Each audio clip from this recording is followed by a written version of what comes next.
Ladies and gentlemen, the final match in the IESF Europe Regional Qualifier in the Ladies Series. We've been through two very contrasting games.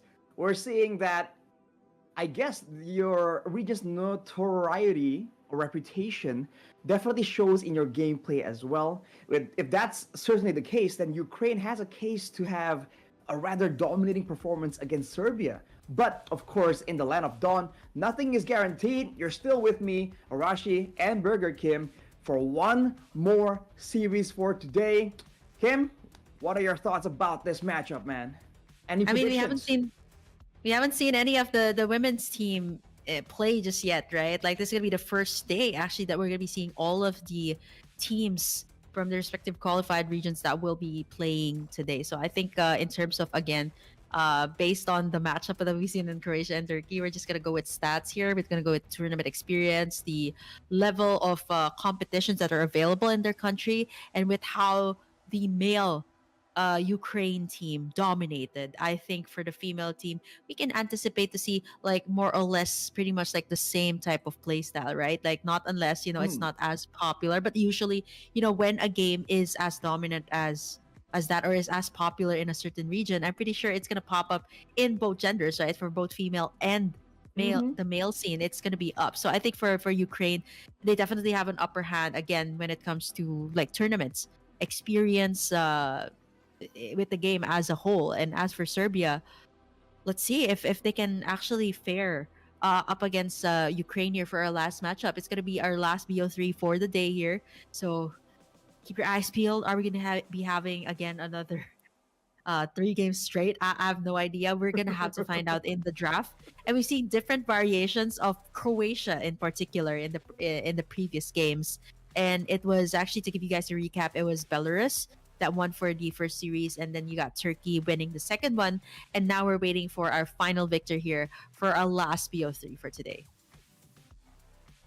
So are you saying that we're gonna see like a Martis mid from Ukraine here, Kim? Is the first thing that comes to mind. But I do agree. If you're in the same region, even there's no separation when you're just playing your normal regular rank games. So and even if there are competitions in the region, these the lady scene gets to kind of look at what's going on in the male scene and kind of pick and choose what they like. So that's definitely something that leads to some similarities between the two scenes technically. So I do agree that Ukraine will definitely have that aggressive signature style. And I mean, we're all for it, right? Aggression has shown to be so effective. And today, on the receiving end of that Ukrainian aggression, it's gonna be the Serbian roster. Let's take a look at who is gonna make it into the land of dawn. It's gonna be Kirby, Kisame, Bambi, Lena, and Jolie. I gotta say, man, there's always one player with like an anime or Uh Japanese huh. based name, and I'm kind of enjoying the fact that technically in my own Indonesian English desk, there's also only one real like Japanese sounding name. It's Coincidence? yours. Can we only handle one? I think it's only yours, right? Like it's only yours. Yeah. And now here for, I think every single team has one, and you always need to point it out, right? Like, well, Mm-hmm. there has to be one, right? I haven't seen any like food names yet. I think it's a thing here in the Philippines. I think like there was a time in the yeah, both like the English and the Tagalog, where the Filipino desk, like we'd have like casters who have like 3 or 4 of us have like food related names. So I don't know. It's just Mm, like food's great here in Asia, by the way. That's why there's a lot of us that really go with agreed. the food names. But yeah, looking at the lineup here of Serbia again, this might be actually the first time you guys will be seeing them play. If you guys have seen them in your respective tournaments, do let us know as well in the comments section. But now let's take a look at the lineup here of Ukraine. Let's see if there are any anime names here, Arashi. Let's take a look at the lineup here of Ukraine. It's Keksapak, you got Sula, Amaterasu, Molly, and Acelia. Oh, there's another one, Arashi. Not sure if you're laughing about the first one or you're laughing that there's another anime related one. My bad. The timing is kind of off on that one. But yes, I'm looking at Amaterasu, because that's a. Do I want to like nerd out on broadcast here? That's a it's a Well, yeah, technique. but It's a technique from Itachi, and Itachi's great friends with Kisame. That's on the other side. So it's just hilarious that there's an anime-esque name that's kind of so close in lore in two different teams.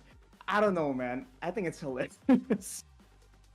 I can just I feel the excitement here of Arashi going into our third series straight. And yeah, I like how you did that little connection there. I actually thought you were laughing about I was like, oh, did I read that wrong? Oh, Or no, no, was my it like bad. that was I was like, or was that another anime name I was not aware of? I mean, I do watch a couple of anime here and there, but I mean oftentimes it would sound like your IGN, right? Like your IGN or Hmm, hmm. anything that sounds very yeah, very anime. So usually like So that's something that anime. yeah, I think there has to be one, right? Like in every single, I don't know, in say in class, right? There has to be like that one guy who's into that, one girl who's into anime. Or in every single friend group, right? The There has token to be weeb. somebody.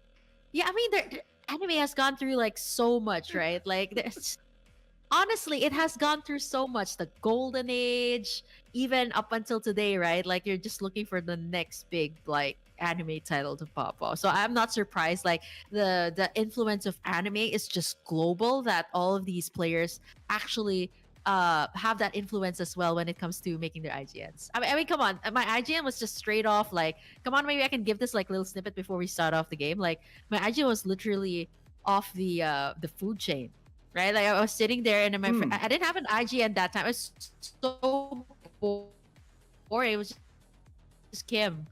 Like when I'm playing, it's just Kim. And then my friends were like, "Hey, why don't you just name yourself like burger?" And yeah, we were just having burgers at that. I'm like, "Hey, I like that. Sounds nice." Eventually, I debuted with that name, and I'm like, "Oh, heck, I can't even change it anymore because I'm known for it." So I don't know what you were actually like. Was that like always your name, or you had like a different IGN before? For the longest time, I hopped off. I've always been into like anime. My sister got me into it, and the ironic thing is that now that I am into anime, my sister is no longer into anime. I don't know how the heck that works, but And you I still kept stayed. I think exactly, and I see a lot of you got cool anime sucked pop in. up, and I'll be inspired to use a name from my favorite anime, and then as in the next year or the next season, once the new anime comes up, I'm like, oh, that guy's cooler, and I kept changing my name again and again, and eventually I'm like, you know what?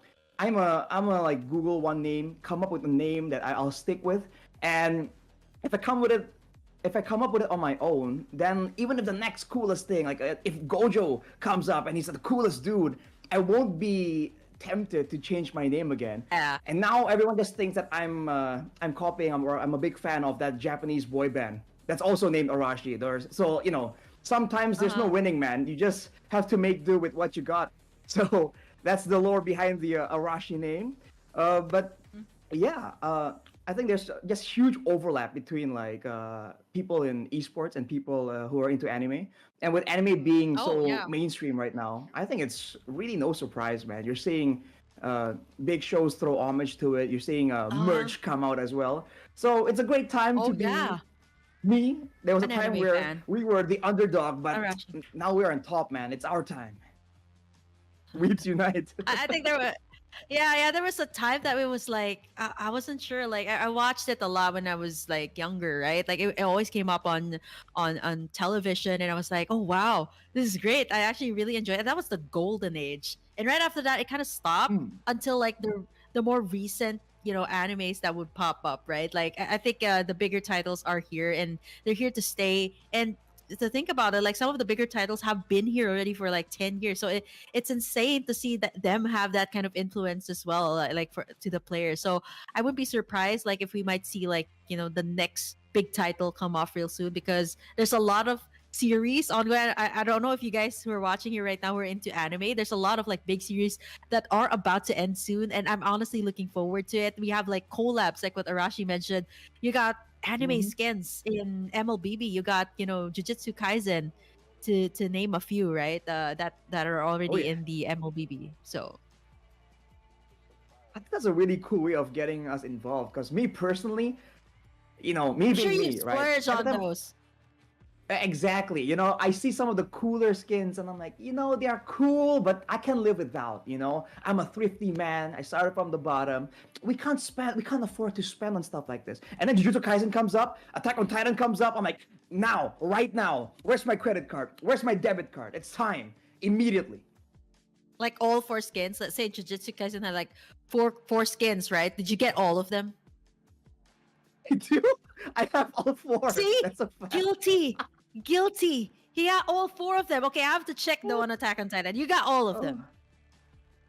You got Attack all on of them. Titan, I do have all of them as well. Dude, I know you play mid lane, but can you even play the Fanny? Or you just got them because, oh wow, it looks nice.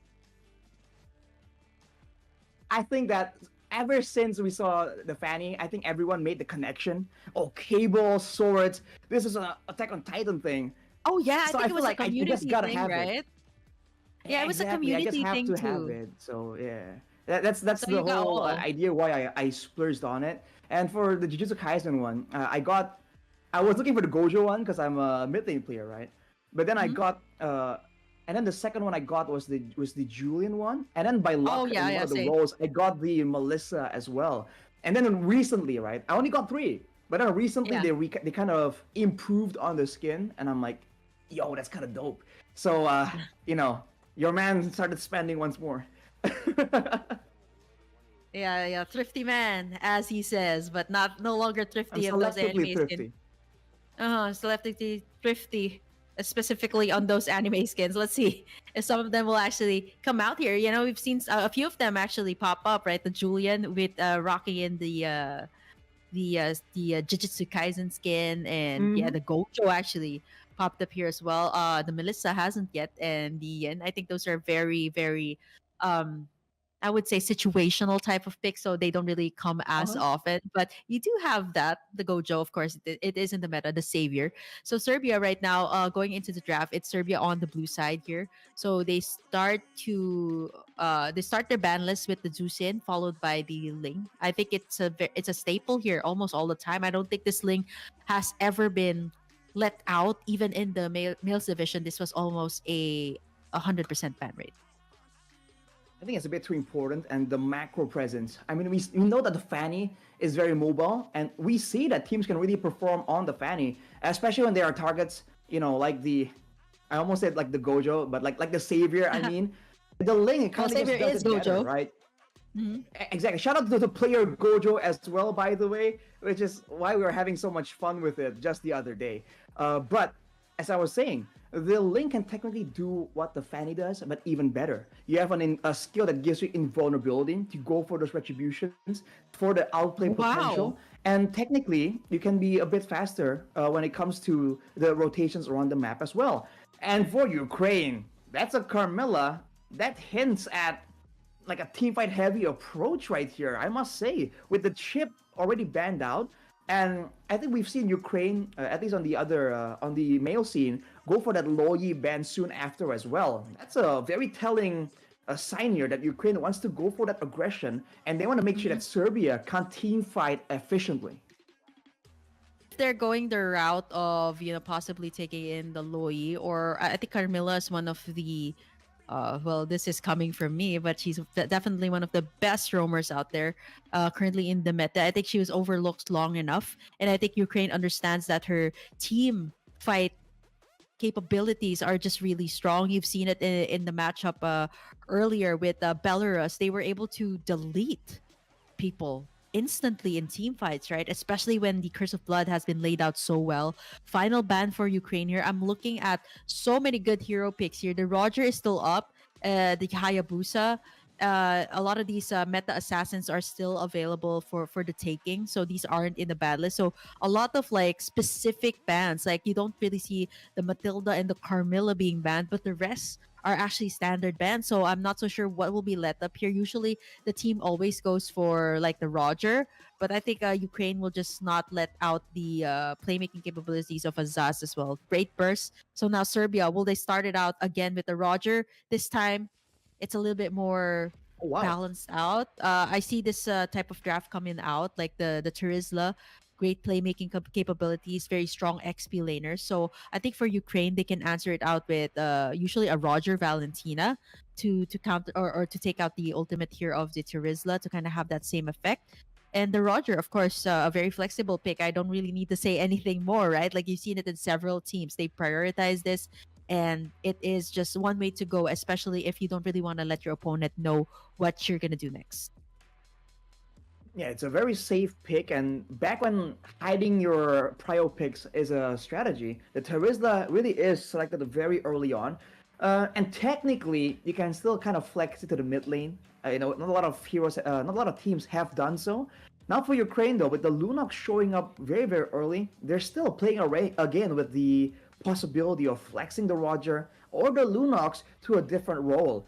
And considering how unique, how crazy the draft was for the men's scene in Ukraine, I feel like it's not beyond reason, it's not beyond imagination for the ladies scene to follow suit and just completely surprise us. So now with that already being shown, I do wonder what Serbia's idea here. If they want to try and target some of the picks that Ukraine will potentially need, it's going to be a bit difficult. They already show up the Lolita though, so they're trying to get just defense against the projectiles, and technically it will work great against the Lunox. But with the Kagura though, this comes out of nowhere. Uh-huh. I think the Kagura is a pick that, mid laners would go for if you want sustainability. I know it has been buffed in the recent Mhm. patch, and especially if you're pretty good with the Kagura, there's a whole lot of combos that you can do. And honestly, I have to admit, as a mid laner, this is the only mage that I cannot play. All because I I think see. it's yeah, this is the only mage I cannot play. I have all of her skins, but I can't play her well. I mean, I kind of know the combo, but like, what do I do with all these skins, right? Like, they're so pretty, but I can't play the Kagura. But I think with this being said, right, like, just to give a little bit more in-depth answer to why, like, they picked up the Kagura, I think either number one, it's a comfort. Number two, they're going up against a Lunox in the lane, so, and a Roger. So there's a lot of dives, a lot of like outplays that can be made. So like the Kagura has an instant purify with the Rasho umbrella flea. So it's just kind Mhm. of like a way out. It's a little bit more flexible. It has sustainability. So I think that's maybe why Serbia wants to go for it. So I don't know what are your thoughts about this, Arashi, on the Kagura, since you play a lot of mid. Is this kind of like the answer to, like, the Lunox mid and the Rogers, somebody that can dive, somebody that can chase, but you kind of counter it out with the Kagura? Well, first of all, you're asking the wrong person because I play those long range heroes. I don't do this in and out thing. I'm Oh, pretty, I'm pretty weak when it comes to that. First of all, high five. but second of all, I do high five. I do remember that when I was casting with Eterna for the Asian regional qualifiers, I believe it might be Laos. Forgive me if I get this wrong, but one of the mid laners in one of the regions in Southeast Asia was very, very good with the Kagura. And it was such a prio pick that it was a prio ban, and she forced it to be like a respect ban against her. I feel like, so that's in the quote unquote like more experienced region like Southeast Asia. So I feel like there's absolutely potential here. If you're thinking that this Kagura is a bit of a meme pick, it's a bit of it's only a comfort thing, there might be more to this than you would expect right here. And technically, considering the fact that there are two already very solid engage tools in the Terizla and in the Lolita as well, who's to say that it can't be comboed, right? Big engage into a yin yang overturn. They recently buffed the numbers for the damage on that Yep. ultimate of the Kagura. So I think it's an Yep. absolute, a real absolute threat, especially if you consider that for Ukraine right now, all of their heroes are divey and they want to come together. So we've seen that AoE mages and even something like a Valir has shown some extra value just because everyone is Oh just yeah. so amped up to try and jump into the backline. So I think you have to keep your eyes open for this Kagura if they are that confident in picking it up against a region that's, again, more experienced and quite notorious like Ukraine. And looking at the rest of the bands here, Julian and the Fredrin that we have not seen at all, still considered by Ukraine to be ban worthy. Well, honestly, I think these are the two heroes that, if you are a Lunox, a Roger, especially, you wouldn't want to go up against a Fredrin. You wouldn't want to go up against a Julian as well, right? These are heroes that can be really pesky, especially when it comes to the team fights. And for Mhm. Serbia here, their last bans are more of the support and the. Okay, I'm not so sure where the Esmeralda came from, but I think they're also gearing up that we've seen an Esmeralda in the jungle. So there's a lot of shields, especially from the Lolita, right? So I think they're just taking out, possible options. Again, we still do not know where this Roger is gonna go. Even the Lunox, like you can kind of switch it up, right? Like Lunox in the gold and Roger. It really depends up to what Ukraine Hmm. will pick up next. That's the time that we'll find out what's going to be the final lineup. But they're gonna Oh, lock in. Wow, a Clint here. I know it has been buffed when it comes to the yep, laning phase, right? Like the pokes plus the new item, the range is actually much longer, so it can benefit from that. But so far, we haven't seen the Clint shine as often. But it was more of like Ixias, the Claudes, even like mages that thrive in the gold lane. So we haven't seen much success to the Clint, but Ukraine is actually going to be picking it up themselves. I'm just worried though; they're a bit squishy with this lineup, whereas Serbia is just continuously beefing it up. They lock in the X-Borg here, still need someone on the gold that can go head to head with the Clint here. So again, there is a lot to pick up from. Claude to go up against the Clint, Harris. pretty much anything, Oh, but never mind. throw that all away. Let's give it up for the Popo and Koopa here as her debut pick for Serbia. Oh wow. Fast pushes from Popo and Koopa. I mean, if left unchecked, honestly, it can be really hard to go up against this. Plus the vision it can provide as well all across the map with its traps. And the utility, keep in mind, a targeted stun and a AoE defensive knockup and self-shielding. Being a more timid player myself, I play the Popo and Koopa quite often actually when I do get forced into the gold lane. So I've been saying that there is some potential with this Popo and Koopa, but I haven't seen a team really put it into practice.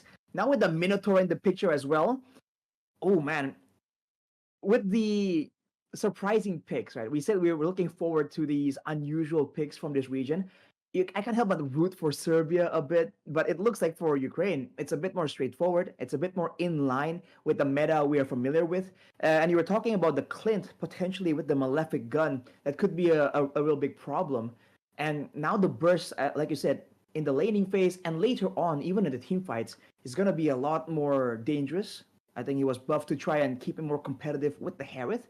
But now we get to Popo and Koopa, get you thinking about that matchup, right? Because Popo and Koopa is a notorious lane bully. It's essentially a 2v1. All the spells are targeted. Oh And yeah. if you fall behind, then that's the turret just getting munched on completely. So that being said, this also means that there are a lot more ways for the side of Serbia here to go for big team fights or to go for that pickoff, right? A Popo and Koopa and Kagura combo.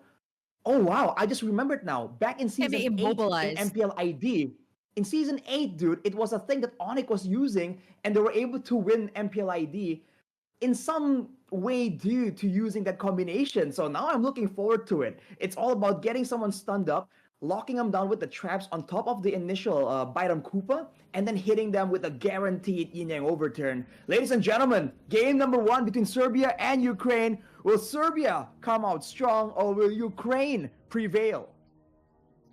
Out of the ordinary as well when it comes to the battle spells. Looking at the teams here and the Popol and Koopa. Sometimes we see it in the Inspired. Seems to be like a big thing for the marksmen now. We see it in the Moskovs, Popol and Koopa at times, right? But the Popol and Koopa here, Jolie goes for the Flickered and the Quantum Charge. So is the Clint. So when it comes to the poking, I think both of these marksmen in the gold lane have that potential. But when it comes to the mid, how is the clearing going to be, right? This is not something we've seen the Lunox, but Oh, wow, hold that thought. Top side though, gonna get taken down. That's gonna be Ukraine drawing in the first blood Molly. They're definitely the Yuzong, one of the strongest laners that can go head to head with the Tervizla, especially utilizing the passive so well. You can lifesteal the heck out of your mhm. opponent. And with that being said, wow, that is a lot of gold plating taken out there. The Sha energy is deceptive, man. You think you want to trade, but then you lose HP, and then the Yuzong gains HP. Before you know it, you're forced to recall in the lane. And even in the mid lane, by the way, the fact that Lunox has built-in sustain from skill 1, and the Minotaur can augment that, they have a good mix of like early game clear and sustainability. And so they can rotate a lot faster to help out Sula in just rotating around and supplementing ganks with the turtle coming up with Molly getting that solo kill earlier on and Lena getting really hard pressured here. That's going to be a Black Dragon form Yeah. advantage technically. I don't think Serbia can actually contest this. It's two levels ahead as well for Molly. Right after that, you got the half plating over on the top side, plus the turtle advantage for your team. So that itself is a win for Ukraine. But looking at how things are going here, it seems like Serbia is going to rotate towards this bottom side. It is going to be four members down here. They do have a Minotaur here for the side of Ukraine. I'm looking at the lineup here as well for both Serbia and Ukraine, and it seems like it's a glass cannon composition here for Ukraine. You got two marksmans. Make the Lunox as well. Add that up to the list. You're gonna have a whole lot of damage when it reaches mid to late game. I mean, we did talk about this. Ukraine seems to like the fact that the best defense is a great offense. So they can try and do that right here. Technically, no real people too beefy on the side of Serbia, but now going for it, Amaterasu gets chunked down. Wow, nice Minoan's Fury there. And now Kaxa gonna try to go in for some counterplay. Gonna go in for Minoan's Fury, but just has been used. And Ukraine will not force out any more team fight, but actually causing Serbia to back away. So this should give Aselia a whole lot more breeding ground. And this is just 3 minutes in. This is like you're talking about XP lane cards and gold cards that are missed out by the gold laner and the XP laner. And even on the mid side, though, it's getting a little bit haywire there as Molly gonna be able to steal the life steal out of Bambi there. Shaw Essence comes through, and now with the damage coming through as well from Lena, forces the flicker out, and they're not gonna go for more. I thought the revenge strike might take out Molly there, but she gets out. With the War Axe here, she doesn't have to go back to base at all. She can stay and just spell lifesteal back up from the minions, from the jungle camps as well. So technically, it's just sustaining back up to wait for the next all-in. And you're looking at, just again, winning lanes all across the board right here for the side of Ukraine. And look at Molly once again, just trying to go for that outplay. And again, coming up on top every single time. Amaterasu picking up the Sky Piercer too. That's a lot of burst damage available here, man. Serbia will have to be very careful about which fights they take. Yo, this is like 4 minutes in, and Molly just goes all the way in for the recalls.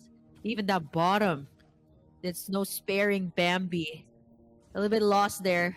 And now, Ukraine again with the prime position in the turtle. And even Aselia gonna be able to zone away Jolie. They don't even care. Ukraine just takes away the turtle. Look at the plating on all sides of the map. They're not winning any lanes here for the side of Serbia. Not even, let alone touch the turtle here at this point, right? Aselia, the rest of the gang here, they're just gonna benefit from all of these pokes, all of these turret takes, and even the turtle takes are gonna go to the side of Ukraine. The Numenon blast from the backside from Kisame. Okay, he's gonna be able to get in 3 members, but there's no follow-up. Bambi's a little bit too late, and now Kisame forced to flicker out from that one. The pokes are getting real here from the side of Ukraine. And look at Molly. Look at how she's containing Dina on her lane. And now look at all the sides. The turrets are just being pushed out here, being worked on by Ukraine. And Serbia just has a difficult time to answer because all of their resources, either they're kind of struggling right now on where to put their resources, like where to put Kisame, where to put Bambi, because top, bottom side, they're all contained by Ukraine. And look at the recalls. It comes in as early as 5 minutes. This is how confident they are. And I think you're seeing again the impact of a great EXP leader. Flicker used by Aselia there to get out of the yin yang overturn. But Ukraine showing that with a great EXP laner, that means you have pressure not just in the EXP lane, also in the mid lane because you can rotate, and also in the gold lane because the mid laner becomes a lot more active because the EXP lane can come in and cover for the waves.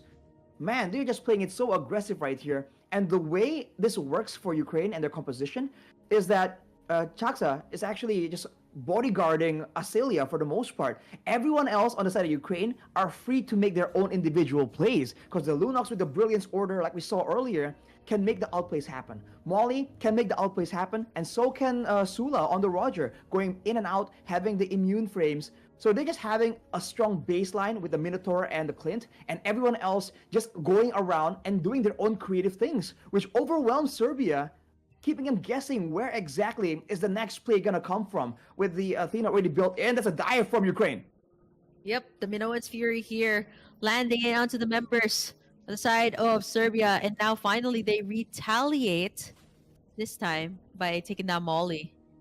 The Numenon Blast was laid out well, but now Ukraine has her eyes actually on more kills, but instead for Sula, she's gonna try and go in for a little bit more of the farm. Well, as the rest of the team, I think what Ukraine is doing right here is just creating pressure on all sides. Right, like 7 minutes in, they've taken in 5 turrets.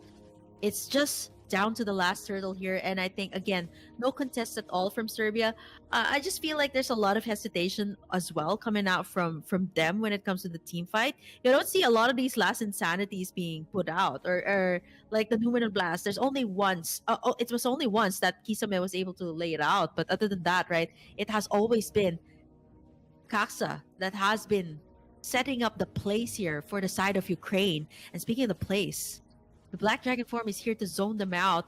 But again, the second tier towers fall as early as 8 minutes. It's not even 8 minutes in the game, just 2 seconds. It's down, Arashi. 8 minutes. And it's a very low kill score count. And I can't believe I'm actually seeing this with my own eyes. Like 8 minutes, just 4 kills for the entirety of the game, and almost all the turrets are out. And almost a 10,000 gold lead as well. Numenor Blast gets charged up by Kisame, but there's no backup. Aselia gets targeted though. There's the flicker out from Celia, and there's going to be the counter engage here by Kaksa, and there goes Kisame. Down she goes as Sula will pick up the Lycan Pounce, picks up a double here. 2 additional kills for Ukraine. They recall back into the base because it seems like every single time Serbia goes in for an initiation like that, it seems like Ukraine is prepared to take it. They're just that much more confident in how they want to play it around. I mean, Aselia was the main target, and for the most part, all of the skills did land, including that last insanity that Kirby was really hoping would be enough to take her out. Unfortunately, she gets out with a small sliver of HP, and just like that, the punish immediately from Ukraine, just making sure that they show and set the tone for Serbia to not even attempt to go for anything aggressive. With 15 seconds to go for the Lord, you can see that Ukraine has full control around the map. The traps from the Papa and Koopa, the umbrellas that can be used to scout in by the Kagura, it doesn't even matter, man. There's just so much chase potential and so many ways for Ukraine to just go in aggressively that Serbia can't even risk coming in. That's a conceal used up, but they saw the effects from the skills from Ukraine and immediately back away. It's gonna be a free Lord for Ukraine. Yeah, they're gonna use it defensively. And the recalls are coming through 9 minutes in, not even gonna wait for the enhanced one. And I think Ukraine knows that they got the upper hand here. They're leading by 10,000 gold. I think this should the only way to actually kind of no one actually got in a killing spree with how low the kill score is here on this game. But it's a matter of, like, again, maybe perhaps like 2 pickoffs, especially for the side of Serbia. We're waiting for initiations. There has been initiations here by Kisame, but it seems like again Ukraine, either for the Lunox here of Amaterasu, she just needs to pop in that Order of Brilliance, and then she's just back to safety. And Ukraine with the Lord marching in on the mid side, and even the minions flowing in on the sides. They can capitalize on this. They can create pressure on the inhibitors remaining here for the side of Serbia. It's a 3-way push with the Flash of the Oasis completed for Chaksa. And now they go straight for it, taking all the turrets down. Look at Serbia backing away, threatened by all the damage. Not even moving to defend just yet until they're right back with the crystal. Look at Jolie getting jumped on. Oh, wow. Okay, they're too busy trying to protect Jolie there. Celia was got in that Numenor Blast, but now there is a layering of skills. It's going to be at Amaterasu picking up the triple. Azula as well, going in for the final kill. They lock in the base, and just like that, it's over. We're going to be having a lot of fast games, but a lot of short games as well. But I think Ukraine closed that out with like 10 minutes in. Right? Like, we didn't even get to catch it. I was just about to call the Numenor Blast, and it was just like the layer skill after that, the penalty zone, and Amaterasu was just able to land in that beautiful Order of Brilliance, getting in a Maniac, and then the Lycan Pounce coming in for Sula as well, just to clean up the workings of Wipeout. And Serbia just had a tough time there, definitely in game number 1. I mean, dude, that was just so dominant and so aggressive. I hate to see it, man. Serbia really tried everything they had at their disposal, but maybe even you can even say that they were really banking on the game being a lot slower. A lot of their heroes require several items in order to start getting the ball rolling. Whereas for the side of Ukraine, even from level 1, that Yuzong is an absolute menace. Level 2 gets a kill, and from there, it's the same story in the mid lane, in the Golden as well, right? The Clint, just a lot more dangerous, a lot more deadly when it comes to trades. The Lunox, level 1 and level 2, it's one of the strongest ones out there due to the fact that you can damage and heal at the same time. That really seems to be the main tool that Ukraine is doing here. Damage plus sustain, and that results in them being aggressive and also relentless because they don't really have to go back to base too often. And that tempo is what allows them to just get full control over that game. And that will be it for game number 1. There's possibly 2 more to go, but with the tone that Ukraine has set, I can't help but feel like this might be a quick one, Kim. What do you think? Yeah, I mean, we've seen the longest games, record breaking here for the IESF. And now we've had the privilege of watching the shorter games here as well, being spearheaded by Ukraine. But for now, we're going to take a short break first before we proceed with the next match. It is still going to be Ukraine at the match point here. Let's see who will win this next series out as we get back after this short break. So don't you guys go away. The IESF European Regional Qualifiers 2024 will be right back.